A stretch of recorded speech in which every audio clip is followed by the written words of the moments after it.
JD, welcome to Sydney. Well, thank you very much. It's great to be here. How are you enjoying it? So far, so good. Unfortunately, I'm only here for a very short time, only 3 days, but it's my first time to Sydney, so I'm enjoying the sights. Cool. Well, while we're here in the sunshine, I want to ask you some questions about HubSpot and really the way that you, as someone with a finance background, see the advantages of using HubSpot and an inbound approach to what you do. Sure.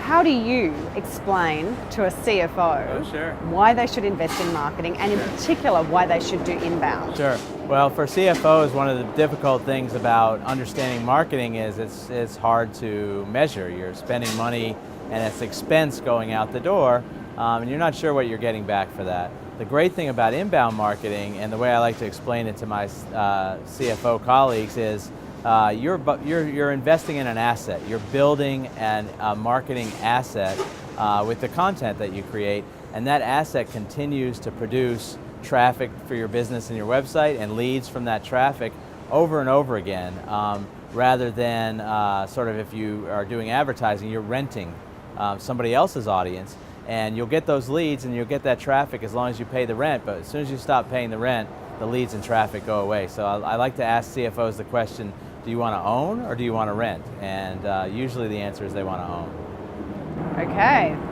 And what about for CEOs? Is there a different conversation that you have with CEOs who probably have a perspective that's broader than just the financial one? They tend to, and I think that's great. And one of my challenges moving into a chief operating officer role is to have a little bit of that broad perspective as well. There certainly is a role for broader brand advertising and awareness advertising at the very top of the funnel. What I like to say, and the way we like to think about it, is you should really do that in the context of and in partnership with an inbound marketing approach. You can use that type of brand awareness to amplify your inbound marketing strategies. Use the content that you create to build a bigger story around your business. Cool, okay. And if we're going to move into a world which is a more evolved notion of marketing and a world where measurement is actually much more possible and informs future versions of our marketing plans and actions, what are the sorts of metrics you think that CFOs or CEOs should use as a measure of their success? Sure. I think you should try to boil it down for your business of how you measure ROI for your business and tie it into a return on investment. There are different measures and different metrics that a lot of different industries use. The one we like to use at HubSpot, and I think it's applicable to a lot of businesses, figure out what the lifetime value of a customer is once you acquire that customer, and then figure out what your current cost of acquiring that customer is, and keep those two things in balance. What you want, obviously, is to have a high lifetime value of your customer and a relatively low cost of acquiring customers. And once you've figured out how to measure that and figured out the way you attract customers with inbound marketing, you can start to see the return I'm going to get when I sign up a customer over time is going to be very, very good. And if you're a marketer and you pull that story together, it's going to be very easy to go to your COO or your CFO and get investment, because that's what we want to do. We want to grow our businesses.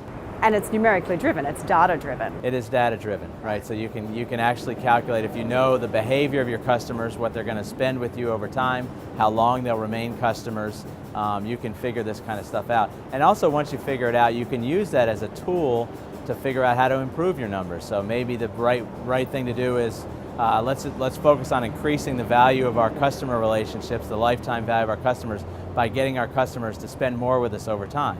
And that's a certain approach to your business. Or maybe you feel very good about the lifetime value of your customers, and what you want to do is reduce the cost of acquiring those customers. So maybe an inbound marketing strategy where I drive down the average cost of a lead and the average cost of a customer is the right strategy. So depending on what it looks like for your business, using a toolkit like that, you can help figure out what's going to work for your business. Yeah, okay. So in wrap up, you're a COO, you've got a very numerically driven background. Sure. And today you're talking to a group of CEOs. Yes. I'm going to put you on the spot a little bit. But what are your maybe top 1 to 3 bits of advice to CEOs based on the conversations you've had with people doubtless around the world when they think about how to evolve their marketing? Yeah, I think the number one piece of advice is change the way you think about marketing as an investment rather than an operating expense. Yeah. Make sure you're investing in your marketing like you would invest on assets on your balance sheet. and you want to build those assets over time. Just like you build your brand today, you want to build your content assets because that will continue to drive traffic and leads to your business and help you grow your business. Right, okay. So just by way of wrap up, we don't like to talk about ROI on marketing because marketing is a P&L item. Yes. And really what you're saying is you should be thinking about it as a balance sheet, which makes marketing ROI a realistic aspiration. That's exactly right. And I can tell you from the days when I was a CFO and when I first joined HubSpot, I was talking to our CEO. He asked me what I knew about marketing. I said, well, I can tell you that what I know as a CEO, which is a very easy budget to cut when times get hard. That's because as a CFO, I was not thinking about it like an asset. And you can think about it that way. You shouldn't get myopic and just think from where it sits on the profit and loss statement. You should think about building an asset. We like to talk about what we've done at HubSpot is building a content generation and lead generation factory. So obviously if you're in the business of producing widgets, you invest in your factory and then the factory creates lots of widgets. Our marketing team is in the business of producing leads and customers, and so they invest in that factory and they start producing leads and customers. JD, thank you so much for your time. My pleasure.